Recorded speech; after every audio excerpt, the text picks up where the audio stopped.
welcome to another episode of CrossTalk. My name is Kevin Tachi, and as you have come to know, this program, which has been a source of information for going on 2 decades, the idea of the conversation is to keep you informed of the things that are going on in and around the 2 communities that we proudly serve, Whitman and Hanson. And we talk to folks about whether it's local issues, maybe fun events, and maybe just to kind of get to know an individual. Today, we're revisiting a conversation we had earlier this year at the onset of SouthShore.News and its birth, courtesy of its inventor, its founder, Mr. Justin Evans. And when we first talked to him, the conversation was, he was covering Whitman, it was AI generated partially, and he was doing Whitman and a couple of neighboring communities. Well, since we last talked to him, it's kind of expanded to more communities.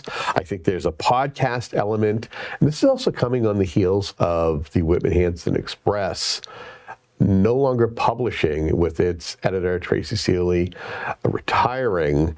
There's a bit of a void. So we're going to talk with Justin about that. Justin, welcome back to the conversation. Good to be here. Thanks for having me, Kevin. It's also worth noting, and I don't want to shortchange him, he wears many hats. Not only is he the founder for SouthShore.News, but he is an elected official as he serves on your select board here in Whitman. It's good to get that disclosure out of the way. Can we get that right? Get out of the way. So the last time we spoke, SouthShore.News focused Whitman, a few communities, the neighboring.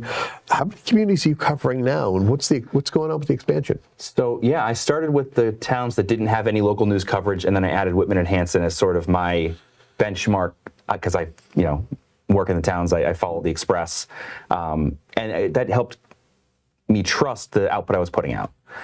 It's now up to SouthShore.News has 19 cities and towns, Weymouth to Plymouth, into basically hugging the Brockton line, not into Brockton, and then back up that entire region that's generously, I'll call the South Shore. And then I am currently, between now and the municipal elections in Brockton, I've got a Brockton News Substack publishing similar content using the same AI tools. I wanted to try a different model where it's every community meeting is posted on the website, but the only newsletters that go out is like a weekly summary. Okay. So that's just an experiment between now and the municipal elections. So what kind of feedback have you gotten in regards to the coverage? What are readers saying? The feedback's been overwhelmingly positive. I would say even early on, there was some negative feedback on people not trusting the AI portion of it. It seems like now my readers have settled into more of the municipal officials curious about what's going on in the neighboring communities. So if you're, the emails I get are from, police chiefs, assistant superintendents, if they're doing little corrections for spellings of people's names or that kind of thing, or just thanking me and saying, like, we took this idea from Marshfield and now we're using it in Scituate, or that kind of things that there is a network of those officials, but they don't necessarily talk about everything that they have going on for initiatives. So but are you just doing like Brockton City Council? Would you do school committee? How deep do you drill down for communities? Do you go as far as planning board and conservation? So and this is where I'll have to separate it. For SouthShore.News, it's been select board, school committee, right. And then if there is something interesting going on, when East Bridgewater had a 40B proposal, I would do those relevant planning and zoning meetings. Yep. If there's a public forum on MBTA communities, as right now, I think Hanover, Marshfield, and Hanson are reconsidering their rejection. Yep. Those public forums I'll post.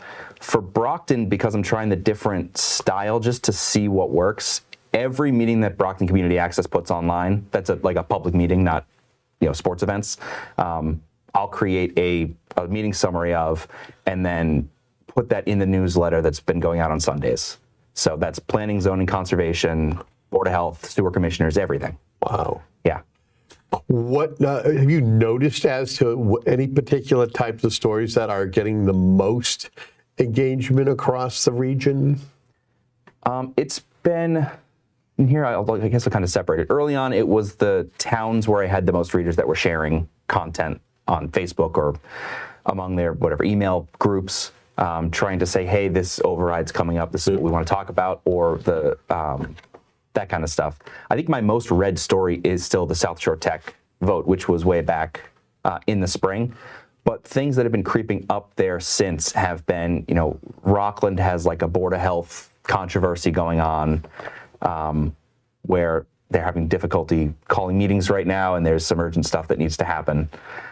Those have been getting some views, and it's when I dip into a Board of Health meeting, it's different, so it's catching some attention. And then it's been stuff that you would expect to draw a lot of attention. So Cohasset has a public safety building project they're working on. It's coming in way over budget. They have to seek additional approval at town meeting, so that's getting some looks. And that's funny because Cohasset does have the Anchor. They have their own other online news organization that has reporters doing, I guess, real traditional reporting. So that's been kind of interesting to see that those are, you would think that Cohasset has a pretty established, journalism center. Yeah, they have something, a source that they have depended on. Well, your site is unique in that it uses AI to kind of help generate hyperlocal news. Has the technology evolved since you started using this? It has, and so both the products of AI has continued to get better as each of the AI labs compete with each other. Yeah. And the technology I'm using, so when I started this, and only until a couple of months ago, I was using just commercial software. Okay. I did develop my own Python script that calls on the AI services, so that I've got more of the output is exactly what I'm looking for, and it gives me some room to grow. So I've worked on the technology myself, and just recently I used Claude as the underlying large language model. They upgraded, and I've noticed I wouldn't say a big change, but there's a noticeable improvement in how it analyzes a meeting. Not just this is the summary of the transcript, but I'm trying to use the model to suggest the lead, and it's getting better at picking what the most engaging or important story is going to be. All right, so it's not burying the lead, so to speak. Exactly, yeah. Okay, good to know. Is there one particular community that seems to be really gravitating towards SouthShore.News that surprises you? I don't know that it's been a surprise, but the towns that I started in where I saw the news desert, Pembroke and Hanover, have continued to be some of the largest readerships. Hanson and a little bit of Whitman, with the Whitman-Hanson Express no longer publishing. I've seen some growth there. And it's funny, I think in the last couple of weeks, the Hanson Select Board talked about learning about something at the Whitman-Hanson Regional School District on South Shore News, and it was weird to type my own, link to my own stories within a story. So using AI tools, as we've already kind of mentioned, that it's becoming more and more advanced. What do you do to kind of maintain accuracy and credibility in the reporting? So I edit every story. And a lot of that editing is what I've learned that the AI gets wrong. Now, having done this for over a year, you know what to look for. Yeah, I know what to look for. I know the things that it usually makes mistakes on, and I'm starting to learn the names of all the people that serve at all the boards in these communities. So the most common thing is names. It's because it's taking a video, turning it into a transcript, and taking that transcript and creating a story. Right. And if you've got a board chair that calls on people by their first names, it may assume a last name. This is where the AI, I forget what you call it, whatever. It's kind of hallucinating is the term that's used in the industry. That's where that kind of comes into effect. But that kind of stuff, it's procedural motions, which I think has seen some improvement. So if there's a motion to table, is the vote on the underlying vote, or is it that subsequent vote? And those kind of things I think have been the larger error points, and then just spellings and that kind of thing. I'll get corrections for, this is a funny story. So in Abington, Sean Riley was given a Abington's Best. Abington's Best Award, thank you. Yeah, I was there. Just recently. The AI didn't understand his sarcasm when he kind of took it as he's retiring from everything. And so the first draft of the story was that Sean Riley is stepping down from everything because it was sarcasm. Yeah. That I actually published. Someone corrected me pretty early on, and I've since fixed it. And there's a comment on the online version of the story that says, the AI interpreted sarcasm as an announcement of a retirement. So apologies to Sean Riley. Well, if you have a chance to send it to me, I work hand in hand with Sean a lot. But he's a guy who's very understanding, but he's very appreciative of technology. Yeah. And just a kind of a quick side note is that Sean he thought he was there, and again, inside baseball here.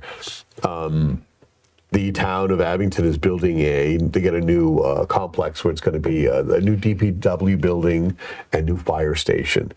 He was there with the premise that he was going to be giving an update because he is the chair. He chairs he chairs that committee, but he does so many other things in the town. Yeah.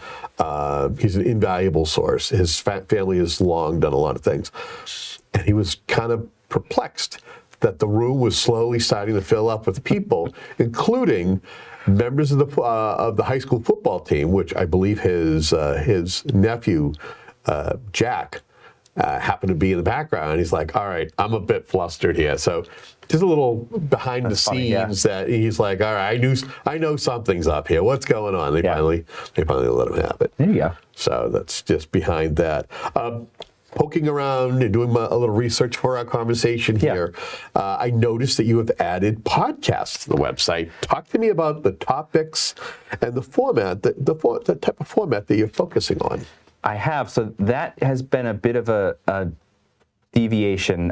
Sometime over the summer, there was a lull in public meetings, so I was looking for something else to work on. And I found Google's Notebook LM is a product of their Gemini AI platform, but it can synthesize large amounts of data and put it out in the form of a podcast. So the podcast is actually two not real people speaking to each other. AI-generated voices discussing. Get out of here. Yeah. You can catch it every once in a while when it reads, Prop 2.5. Okay. Or like has those kind of mistakes, or there's weird variations in the voice. Can't say Worcester, right? Yeah, that kind of thing. But I think that one's been pretty successful, and it's given me a chance to, editing the typical stories. It doesn't take a ton of time. I put a lot more time into these podcast stories because alongside the podcast, I've got a written sort of analysis piece. And it's been on topics like the MBTA communities. Why are all the towns on the South Shore seemingly rejecting them, and what is the back and forth? I've got an upcoming one on kratom, which is becoming an issue. A new drug, in a lot of cities and towns. Addictive drug. And the state has several bills that aren't really moving around. A few boards of health are starting to look at taking action, but there's not a lot yet. And it just seemed like something ripe for putting out to, and again, my readers are a lot of people in sort of decision-making roles. So I think it's a chance to sort of look at the landscape, see what some towns in Massachusetts are doing, what the legislature's doing, and say, here's an opportunity for your boards of health to take some action if you think it's warranted. Do these hosts have names? I don't think so. They don't usually call each other by name. Oh. At least, yeah. Okay. All right. It's good to know. Well, how do you see the podcast fitting into the larger mission of SouthShore.News?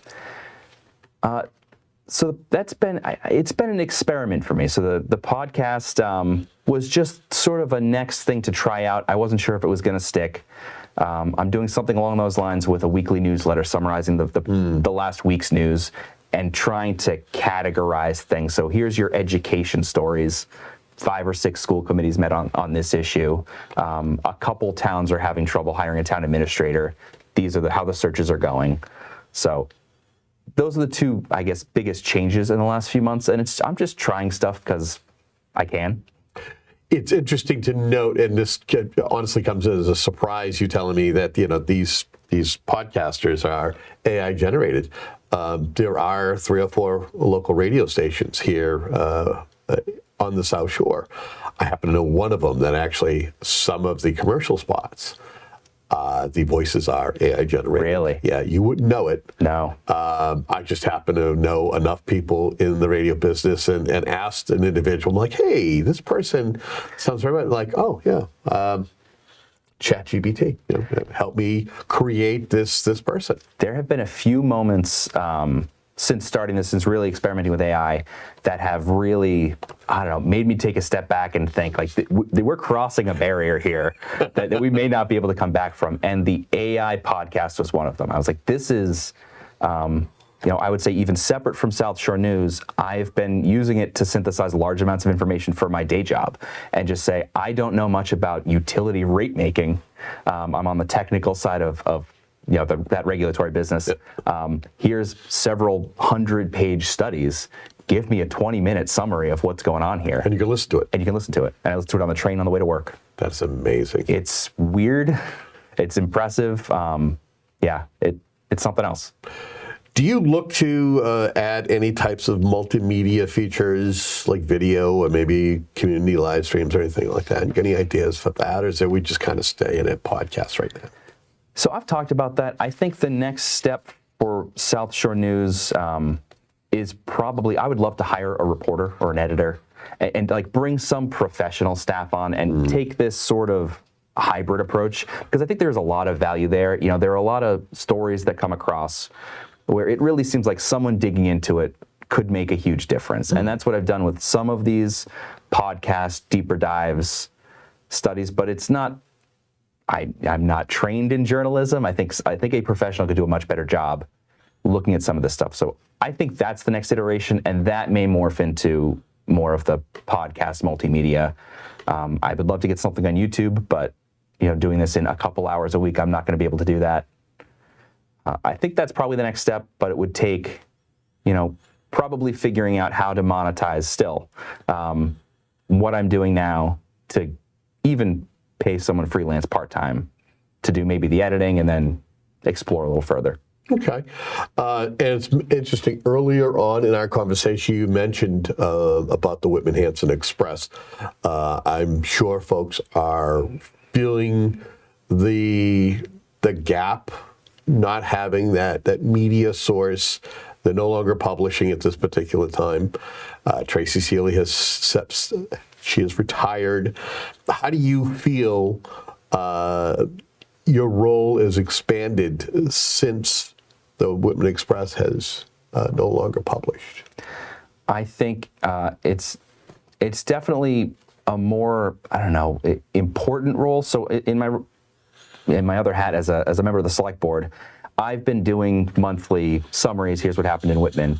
And my main source for that information was the Whitman-Hanson Express. Even as I was publishing other content, I always went back to the established, the paper of record for the town was the Whitman-Hanson Express. Last month I used mostly South Shore News links, and I've got to put together one for September. I'll do the same thing here. It's a shift of, here's the recorded history of the town. I mean, this is what's happening on the ground. Sure. These are the fights that we're having across these boards. I think the school district is going through some challenging financial times right now. Their business manager recently left. And, this is something that Whitman-Hanson Express would have really provided to people, and there's nobody here talking about it. So that was when it came up in a Hanson Select Board meeting, was that, usually you'd have the paper or the school would reach out to you. Instead, I'm reading about this in a Facebook post by an AI-generated news source. So yeah, I think my subscribers have grown a bit in the Whitman-Hanson area as well, as people look for, because Whitman-Hanson, the Express, it was unique. A lot of the neighboring towns don't have that kind of a Right. paper. It's, a lot of former Mariner type papers that have been bought up by Gannett or whoever the parent company of that is now, and to publish legal notices and then republish USA Today stories or maybe something from the Ledger or the Enterprise. And to have to have someone covering local stories is really valuable. And so what Tracy Seeley was doing with the Express, what Deb Anderson, who owns the paper, was doing with a couple of reporters in Plimpton, Kingston, and Halifax, that one's still going. For now. Hope it continues. I've actually been helping some freelance stories over there to keep it going. But that kind of journalism is really valuable, and it was one of the reasons why I started this, was that there's nothing here. It seems like a problem AI can solve. The tools existed, and they've only continued to get better.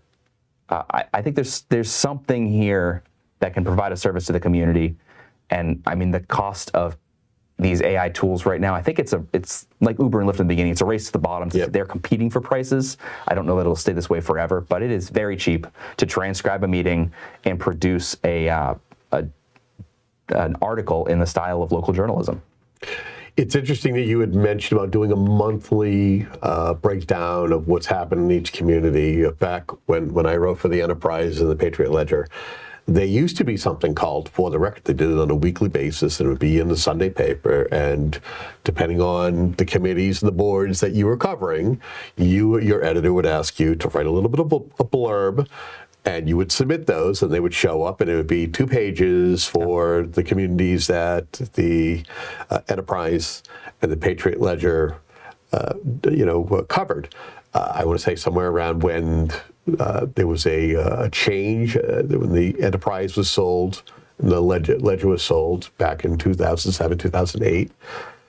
They went away from that, and then we've seen what's happened slowly. The newspaper has been trimmed down to almost something that's almost like a penny saver. And even the last couple of years, when I was elected to the select board in 2019, the election results were printed in the Enterprise. Yeah. When I was reelected in 2022, they weren't. And it's just funny to see slowly that change. Although I've noticed recently in the Ledger, there is I don't remember her name, but there's a journalist that is doing AI-supported stories. And it tends to be the analysis of market stuff, things that you think there's a lot of data here, something can summarize it, and then an editor can clean up. But it seems like, I think I'm ahead of the curve, but I'm not necessarily alone. Okay. So it seems as though local media, so that was my next question. Do you think the future of local news will be more AI-driven, community-driven, or will it be kind of a hybrid?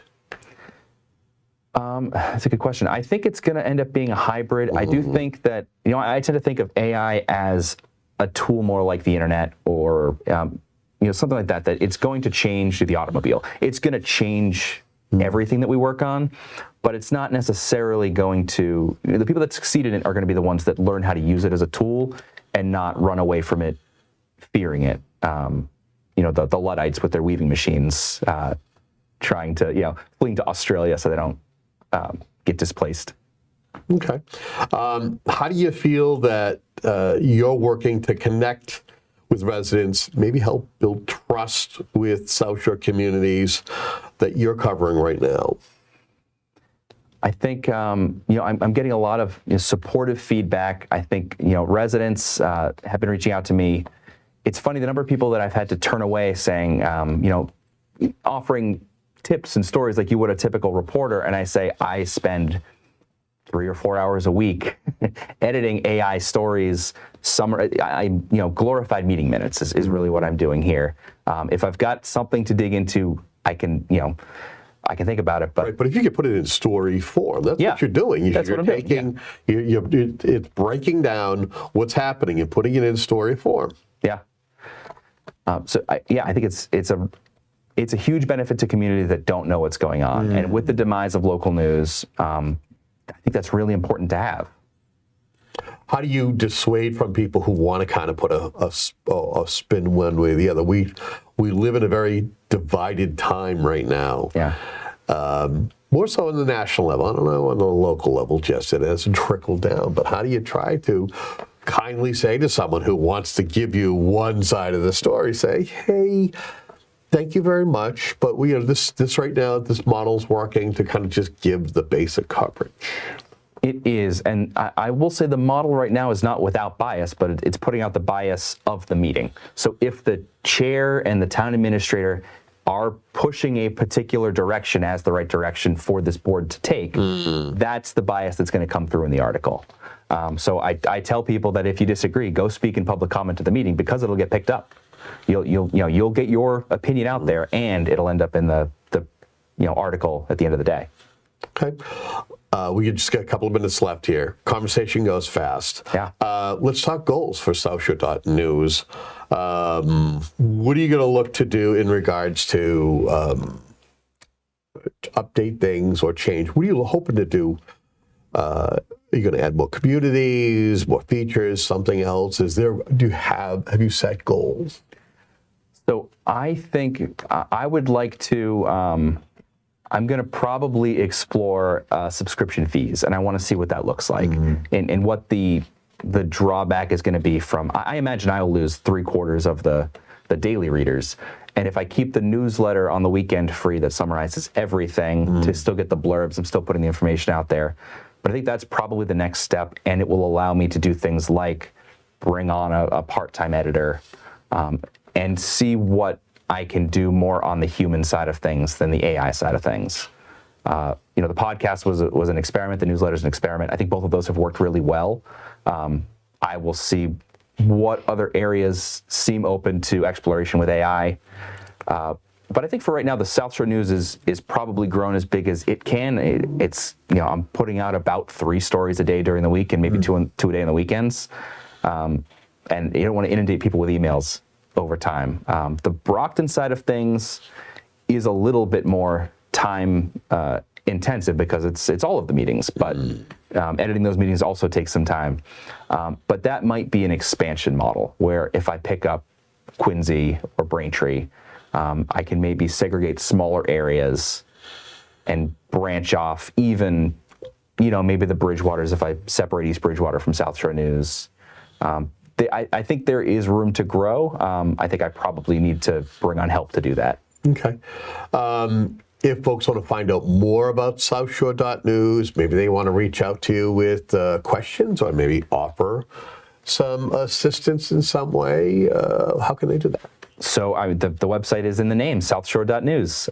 That's the easiest way to find it, to learn more. It's on, I've got a Facebook page, South Shore News, Instagram, Twitter, Blue Sky. But to reach out LinkedIn, to you, to reach out to me, is there though, an email address? Yes. There is. I'm trying to remember what the email address is for South Shore News. News South Shore with the double S's at gmail.com. Okay. I want to thank you so much for joining me and, again, talking about this fantastic news source in a time where a lot of the local media that we are used to or accustomed to are going by the wayside, and with continued success. Yeah, thank you very much. You got it. We want to thank you for tuning into a program like CrossTalk to be able to talk to people like Justin and learn about SouthShore.News and things that are changing and evolving in our society. Until our next conversation, have yourself a great day.